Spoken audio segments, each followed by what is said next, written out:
আপনার সবচাইতে বড় যোগ্যতা কি বলেন তো? ম্যাডাম, আমার সবচাইতে বড় যোগ্যতা হলো আমি এমন ভাবে উত্তর দিই যে প্রশ্নকর্তা নিজেই ভুলে যায়। আপনার কথা শুনে মনে হচ্ছে আজকের দিনটা খুব কঠিন হবে।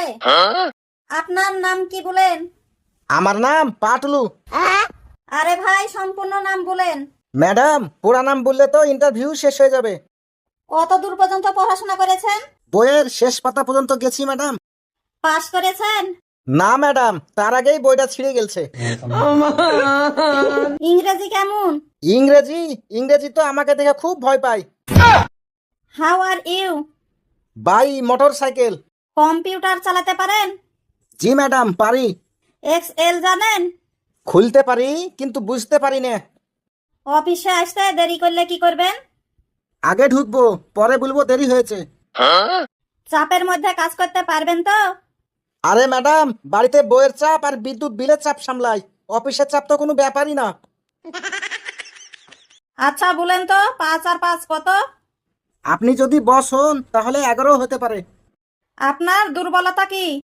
বেতন কম শুনলেই শরীর দুর্বল হয়ে যায়। আচ্ছা, শক্তি কি? মাসের 1 তারিখে বেতন পেলেই শক্তি ফিরে আসে। অফিসের মধ্যে ঘুমাবেন না তো? না ম্যাডাম। যদি ঘুমিয়ে পড়েন?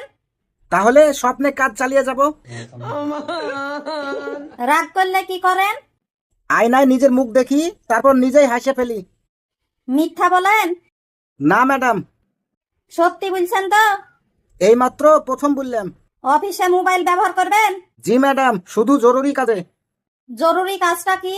বাড়ি থেকে বউ যদি বলে বাজার করে আনতে। চাকরি কেন করতে চান? বেতন পাওয়ার লাগে। কাজের জন্য না? কাজ তো ম্যাডাম বেতনের সাথেই ফ্রি। আপনাকে কেন আমরা চাকরি দিব? কারণ অন্যরা এখনো বাইরে বসে আছে। শেষ প্রশ্ন, আপনার কি কোনো প্রশ্ন আছে? আছে ম্যাডাম। বলেন। বেতন কত ম্যাডাম?